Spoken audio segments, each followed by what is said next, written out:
Assalamualaikum warahmatullahi wabarakatuh. Innal hamdalillah nahmaduhu wa nasta'inuhu wa nastaghfiruh wa na'udzu billahi min shururi anfusina wa min sayyiati a'malina. May yahdihillahu fala mudilla lahu wa may yudlil fala hadiya lahu.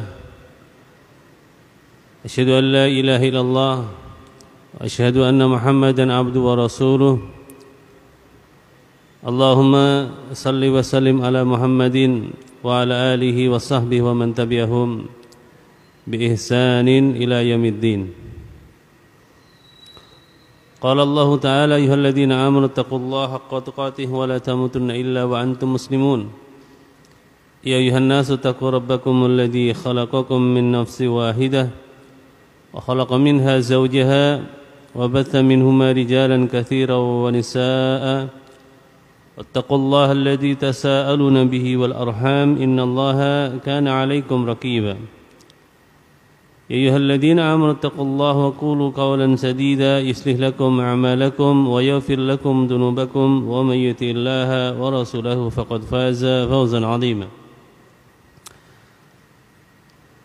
Jamaah yang semoga senantiasa dirahmati Allah, kita bersyukur kepada Allah Ta'ala. Allah masih memberikan nikmat kepada kita di hari yang ke-15 bulan Ramadan untuk menjalankan ketaatan-ketaatan kepada Allah sebagai sarana meraih kebaikan untuk diri kita. Karena siapa yang berbuat taat, maka manfaat ketaatannya adalah kepada dirinya. Siapa yang melakukan keburukan, tiadalah keburukan itu kecuali kembali kepada dirinya. Dia yang berbuat baik, maka ibarat dia yang menanam, dia yang menuai. Maka beruntung dan bersyukurlah kita kepada Allah ketika Allah memberikan kepada kita hidayah untuk bisa menjalankan ketaatan kepada Allah Subhanahu wa taala. Jamaah yang dirahmati Allah taala, kita lanjut pada terakhir bab 253. Sekarang bab 200 yang menerangkan tentang ujian-ujian.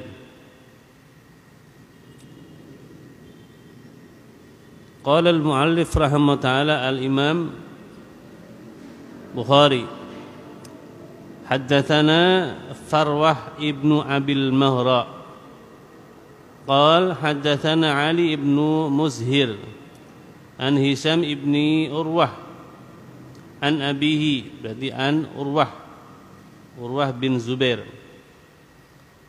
Qala kata thumma intabaha faqala la hilma illa tajribah yu'iduha thalathan. Menceritakan kepada kami Farwah bin Abi al-Mahra. Qala, beliau berkata, haddatsana, menceritakan kepada kami Ali bin Muzhir an Hisham bin Urwah, dari Hisham bin Urwah dari ayahnya yaitu Urwah bin, dan banyak dipuji oleh para ulama. Bahkan kata Imam Az-Zuhri taala, debu perangnya Muawiyah malah lebih utama daripada Umar bin Abdul Aziz. Padahal orang kalau bicara Umar bin Abdul Aziz tidak ada celaan tentang beliau. Tapi kedudukan Muawiyah lebih utama daripada Umar bin Abdul Aziz karena Muawiyah termasuk sahabat Nabi SAW.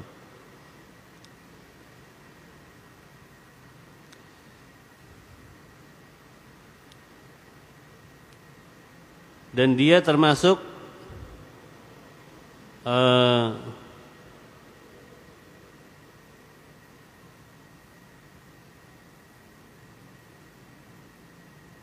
orang yang disebutkan dalam beberapa penjelasan akan keutamaannya. Seperti ketika Nabi SAW dalam hadis yang diriwayatkan Ummu Haram, ketika Nabi bersabda tatkala bangun dari tidur di sisi bibinya, kata beliau, awalu jaisin min ummati yahzunal bahra faqad aujabu. Pasukan pertama dari umatku yang berperang mengarungi lautan telah dipastikan bagi mereka tentang surga. Dan ternyata pasukan itu dipimpin oleh Muawiyah. Jadi Rasulullah pernah tidur, bangun, beliau tersenyum ketika ditanya Ummu Haram. Kenapa beliau tersenyum? Karena beliau melihat dalam mimpinya sekelompok pasukan kaum muslimin yang mengarungi lautan dengan gagah beraninya. Sampai beliau berkata, awalu jaisin min ummati yahzunal bahra qad aujabu. Ya, pasukan pertama dari umatku yang berperang mengarungi lautan dipastikan bagi mereka surga.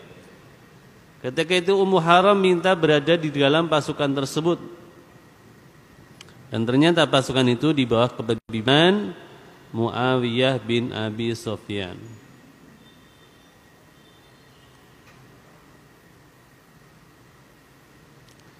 Kemudian juga ini menunjukkan tentang keutamaan dari Muawiyah. Kemudian keutamaan lain dari Muawiyah bin Abu Sufyan ini yang disebutkan oleh para ulama,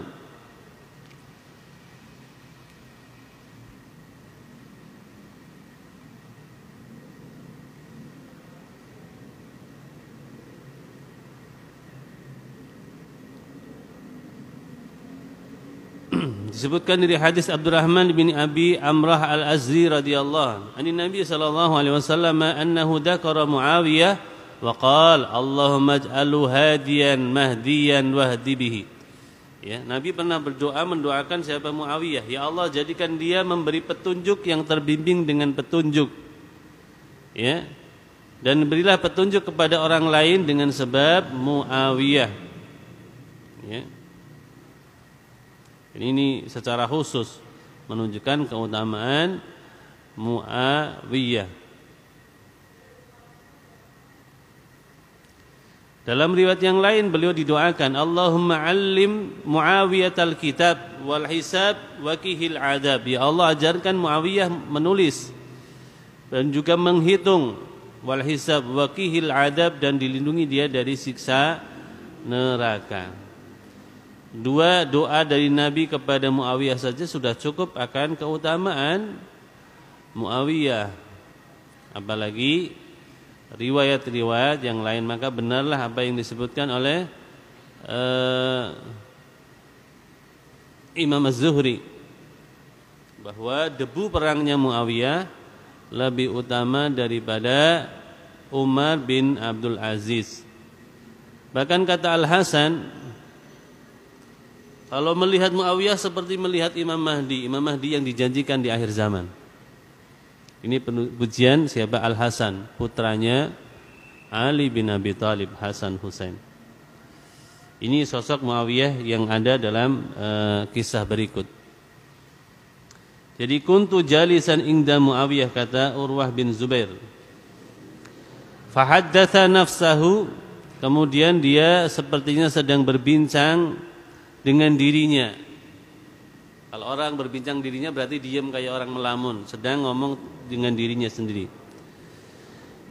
Tsumantabaha, kemudian seolah dia tersadar, faqala, kemudian beliau berkata, la hilma illa tajribah. Tidak ada orang mempunyai sifat hilm, sifat penyantun, kecuali orang yang sudah teruji dengan berbagai macam ujian. Yu'iduha thalathan, beliau berkata demikian itu sampai 3 kali. La hilma illa tajribah, la hilma illa tajribah. Ya, al-hilm itu diperoleh dari proses latihan. Al-ilm, sementara ilmu diperoleh dengan belajar. Kalau kita ingin menjadi orang alim ya belajar. Tapi menjadi orang yang penyantun, hilm itu orang yang santun karena dia mampu menahan amarah. Ya. Mampu menahan amarah.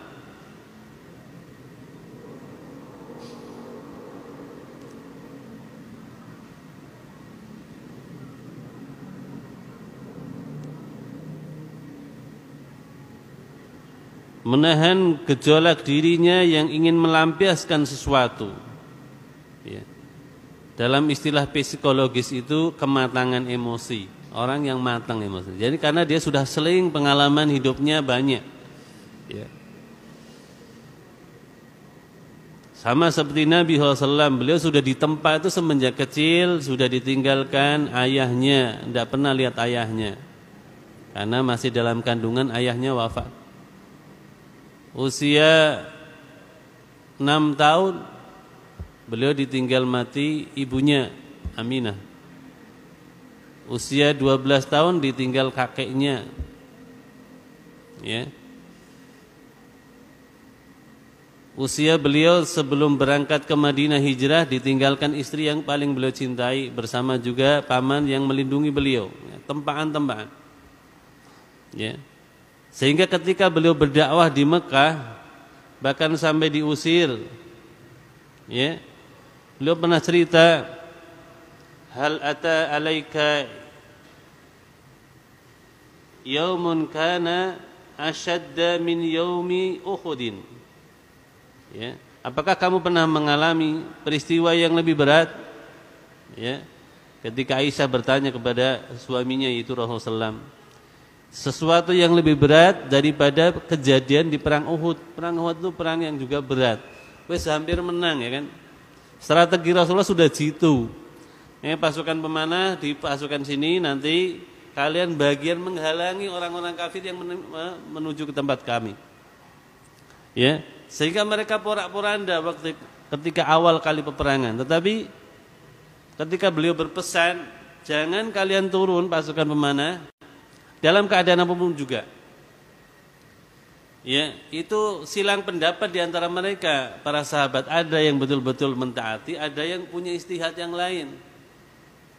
Kebiasaannya kalau mereka sudah meninggalkan barang-barang berarti mereka sudah ngaku kalah, berarti memang sudah selesai perang. Sehingga mereka menyangka sebagian ini turun. Nah, dan Khalid melihat celah itu, waktu itu masih menjadi orang musyrik dalam barisannya orang-orang kafir, lalu akhirnya memporak-porandakan kaum muslimin. Nah, Aisyah bertanya, hal ata alaika yaumun kana ashadda min yaumi Uhud? Apakah engkau pernah mengalami peristiwa yang lebih dahsyat daripada perang Uhud? Qala laqad lakitu min qaumiki ma lakitu wa kana ashadda ma lakitu minhum yaumal aqabah. Kata beliau, aku pernah mengalami peristiwa dari kaumku, dan peristiwa yang paling berat yang pernah aku alami dalam menghadapi mereka adalah ketika peristiwa Aqabah. Ya. Kemudian beliau menceritakan peristiwa tersebut. Ya, peristiwa yang beliau alami, yang beliau rasakan lebih berat daripada perang Uhud. Yaitu apa? Saat beliau menawarkan dirinya, id aradtu nafsi ala ibni Abi Yalil ibni Abil Kalal Abdul Kulal falam yujibni ila ma aradtu fantalaqtu wa ana mahmumun ala wajhi. Kata beliau, aku tuh pernah menawarkan diriku kepada Ibnu Abdul Yalil bin Abdul Kulhail agar membantuku. Ya, yaitu apa? Kabilah di Taif. Ya, itu masih ada hubungan kerabat. Nabi menghadapi serangan dari orang-orang kafir Quraisy ketika dakwah di Mekah, para sahabatnya. Akhirnya beliau mencoba mencari perlindungan. Ya, tapi sampai sama ditolak. Padahal kebiasaan orang Arab kalau ada orang datang meminta perlindungan dilindungi. Ya. Hatta ternyata orang itu telah membunuh pamannya. Kalau dia langsung di awal ngasih meminta perlindungan dan dikasih perlindungan, maka sudah aman orang ini. Lah ini Nabi SAW datang kepada Ibnu Abdul Yali bin Abdul Kulal meminta bantuan agar melindungi beliau, enggak mau. Ya. Sehingga beliau pergi dengan kondisi sedih, ya. Sampai berada di Qarnutul Manazil, suatu tempat yang berada di dekat dengan bukit daerah Taif. Taif itu daerah dingin ya. Sini yang istilahnya Bandungan, ya. Adem, daerah dingin. Jadi utara kota Mekah itu lebih dingin dan posisi Taif berada di sana. Ya. Dan sekarang menjadi sumber sayuran. Kalau sayur-sayuran yang kita dapat di Mekah itu jualan dari orang-orang Taif. Ya, sampai beliau menengadahkan kepala dan berdoa kepada Allah Subhanahu wa taala. Ya. Berdoa tentang mengadukan dirinya.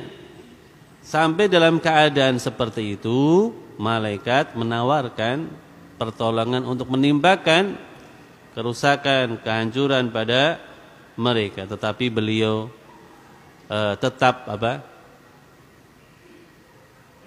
dengan kesabarannya, dengan sifat hilm, sifat santunnya, karena memang teruji dengan berbagai macam peristiwa ya. Beliau bahkan berkata kepada malaikat yang menawarkan untuk menimpakan kepada mereka gunung-gunung, ya, yaitu malaikat penjaga gunung. Kata beliau, arju ayyuhrijallahu min aslabihim man ya'budullah wahdahu la syarika wahdahu la yusyriku bihi syai'an. Aku berharap keluar dari turun mereka, anak turun mereka, mereka yang menyembah Allah. Dan ya betul, ketika Fathul Mekah mereka hari ini penduduk Taif tidak ada yang kafir. Mereka beriman kepada Allah Ta'ala. Kenapa? Akibat hilmnya Nabi SAW, penyantunnya Nabi, sabarnya Nabi menghadapi mereka.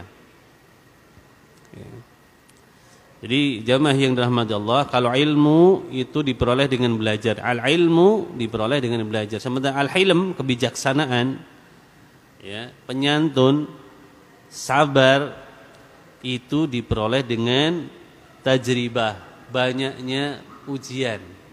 Ya, kalau kita sering menghadapi berbagai macam problem dan kita mampu menjalaninya, maka jadilah orang-orang yang bijaksana. Maka orang yang sudah mengalami berbagai macam cobaan-cobaan hidup, mereka lebih bijaksana. Makanya umumnya orang-orang yang usia 40 tahun lebih bijak, karena memang punya pengalaman dibandingkan dengan orang-orang muda. Ya. Maka orang-orang yang 40 ke atas inilah yang layak disuruh menjadi pemimpin karena punya kebijaksanaan. Pemimpin itu tidak hanya cerdas, tapi dia harus bijaksana menghadapi keadaan masyarakatnya. Berikutnya jamaah yang rahmati Allah, hadis dalam bab ini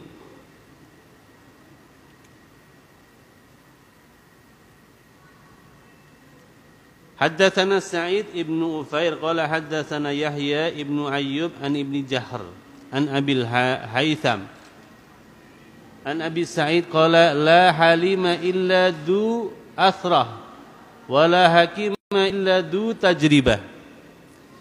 Tidak ada orang yang memiliki sifat penyayang kecuali orang yang pernah atau sering merasakan kesusahan. Ya, maka muncul sifat penyayang.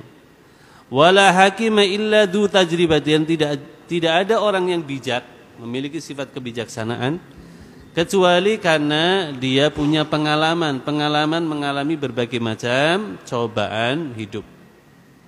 Maka kalau hari ini ada cobaan-cobaan banyak, ya beruntung, karena cobaan itulah manusia menjadi utama. Bahkan Allah Ta'ala menjadikan kehidupan kematian kan untuk menguji. Ya, alladzi khalaqal mauta wal hayata liyabluwakum ayyukum ahsanu amala. Ya, Allah menguji siapa di antara kalian yang terbaik dengan berbagai macam ujian. Dan orang-orang yang sukses itu orang-orang yang sudah mengalami berbagai macam ujian. Orang yang hidupnya lurus-lurus saja biasanya enggak terlalu sukses. Ya. Orang yang hidupnya lurus-lurus saja enggak ada banyak ujian itu ya enggak terlalu sukses. Ya ibarat dianggap sukses biasa. Tapi orang yang sudah naik turun, istilahnya kayak naik turun gunung ya, menghadapi cobaan hidup itu, maka dia yang memperoleh kesuksesan yang paripurna biasanya. Nabi SAW, para nabi, para rasul itu mencapai kesuksesan karena memang menghadapi cobaan yang Masya Allah. Ya. cobaan yang besar. Orang-orang yang sering menghadapi ujian, cobaan, merekalah orang-orang yang bakal mengalami kesuksesan.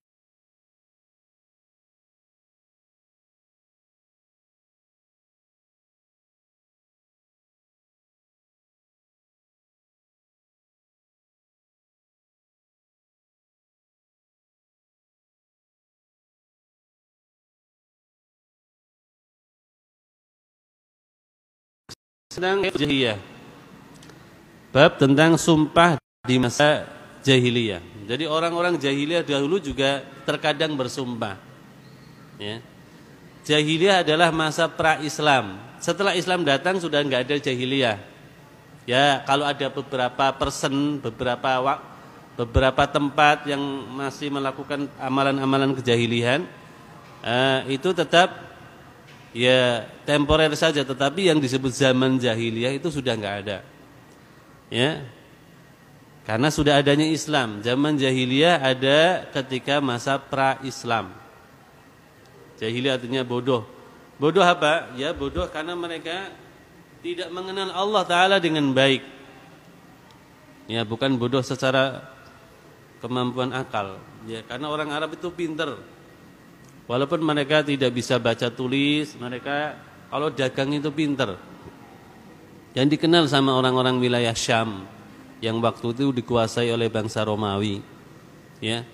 Bahkan perdagangan bangsa Arab sampai ke negeri kita, makanya kapur barus itu kan dipakai dalam perawatan jenazah, itu kan ngambilnya dari wilayah Baros Sumatera. Yang sampai perdagangan itu ke wilayah Jazirah Arab. Imam Bukhari menyebutkan satu hadis dalam bab ini. Haddatsana Abdullah ibnu Muhammad ibnu Ibrahim qala haddatsana ibnu Ulayyah an Abdurrahman ibni Ishaq an Az-Zuhri an Muhammad ibni Jubair ibni Mut'im an abihi an Abdurrahman ibni Auf anna Rasulullah sallallahu alaihi wasallam syahidtu ma'a umumati hilfal mutayyibin fama uhibbu an angkutha wa anna li khumran na'am. Menceritakan kepada kami Abdullah bin Muhammad bin Ibrahim. Beliau berkata menceritakan kepada kami Ibnu Ulayyah dari Abdurrahman bin Ishaq dari Az-Zuhri dari Muhammad bin Jubair bin Mut'im dari ayahnya yaitu Jubair bin Mut'im dari Abdurrahman bin Auf, seorang sahabat Nabi SAW yang dikenal akan kekayaan dan kedermawanan. Jadi sahabat-sahabat yang termasuk ghani, orang kaya di zaman Nabi yang dermawan itu ada Abu Bakar As-Siddiq, ada Utsman ibnu Affan, ada Abdurrahman bin Auf. Ya, ini tokoh-tokoh yang memiliki kekayaan yang kekayaan mereka banyak berguna untuk Islam. Kata beliau, ya, kata Abdurrahman bin Auf ini, anna Rasulullah SAW qala, bahwa Nabi SAW pernah bersabda, ya, syahid itu aku pernah menyaksikan ma'a bersama umumati orang-orang yang mereka adalah paman-paman beliau, hilfal mutayyibin, sumpah al-mutayyibin. Ya. Jadi mereka waktu itu menjadikan minyak misik, minyak wangi dituangkan dalam mangkuk besar. Itu sumpah mutayyibin itu begitu. Jadi thayyib itu kan baik ya. Makanya diambil dari barang yang baik. Apa itu berupa? Karena dulu itu ada kala orang sumpah itu pakai darah ya kan. Pernah lihat enggak? Ada orang sumpah pakai darah. Darah bersaudara pakai sumpah darahnya ya. Kemudian darahnya dijadikan satu dalam satu tempat bersama orang-orang yang ada. Ini tidak bagus ya. Ini mutayyibin itu dengan menggunakan misik, minyak wangi. Lalu kemudian mereka mencelupkan tangan-tangan mereka ke minyak tersebut, lalu saling bersumpah untuk memberikan pertolongan, menghukum pelaku kedzaliman. Ya. Kata Nabi sallallahu alaihi wasallam, "Fama uhibba an angkuthah." Aku tidak suka untuk melanggar sumpah tersebut. Padahal sumpah itu di zaman jahiliyah. Tetapi karena sumpah itu baik, karena sumpahnya di sana adalah memberikan pertolongan, menghukum pelaku kezaliman, ya, maka beliau tetap menggunakannya. Sama seperti zaman Nabi SAW itu kadang-kala ada musyawarahnya, rapat. Di zaman jahiliyah Rasulullah pernah rapat, tapi rapatnya membahas masalah hal yang baik. Kalau aku diundang lagi sama mereka, aku akan datang. Ya, sama seperti zaman sekarang ya. Kalau zaman sekarang ada rapat RT, datang. Gak ada alasan kita gak datang rapat RT. Apa alasannya? Kecuali isinya keburukan. Kalau isinya manfaat, misalkan membahas masalah keamanan warga, itu manfaat. Membahas masalah kebersihan, mau ada kerja bakti, itu manfaat. Rasulullah dulu datang. Kalau ada rapat-rapat manfaatnya kebaikan walaupun di zaman jahiliyah, ya. Maka kalau antum berada di masyarakat, kalau ada rapat RT datang, ya. Itu kewajiban. Jangan kemudian nggak datang, maka kemudian dianggap jelek oleh tetangga. Padahal man kana yu'minu billahi wal yaumil akhir falyukrim jarahu. Barang siapa beriman kepada Allah dan hari akhir, maka muliakan tetangga. Salah satu bagian memuliakan tetangga, penuhi undangan-undangan mereka. Kecuali undangan maksiat, undangannya baik, misalkan rapat RT membahas masalah perbaikan talut atau kebersihan rencana kerja bakti, ya, maka datang, wajib datang. Undangan itu kan wajib didatangi. Ya, apalagi kalau tetangga ngundang walimah, itu lebih lagi undangan yang wajib kita datangi. Sifatnya umum saja Nabi SAW, aku tidak akan membatalkannya. Wa anna li humrun na'am, seandainya pun aku dikasih unta-unta yang warnanya merah, hatta perbendaraan yang paling dianggap luar biasa bagi orang Arab. Ya.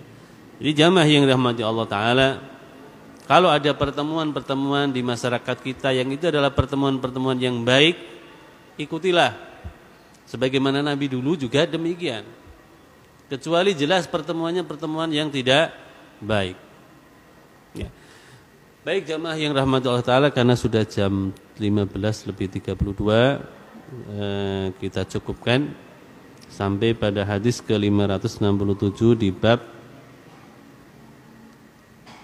Hilful Jahiliyah, bab tentang sumpah-sumpah yang dilakukan di zaman jahiliyah. Selagi sumpah itu di dalamnya tidak ada kerusakan, maka dipenuhi sumpahnya. Ya, sumpah-sumpah yang dilakukan walaupun di masa-masa jahiliyah di zaman Nabi sekalipun. Demikian, karena waktu sudah mau berbuka, kita cukupkan. Subhanakallahumma bihamdika, asyhadu an la ilaha illa anta astaghfiruka wa atubu ilaik. Wassalamualaikum warahmatullahi wabarakatuh.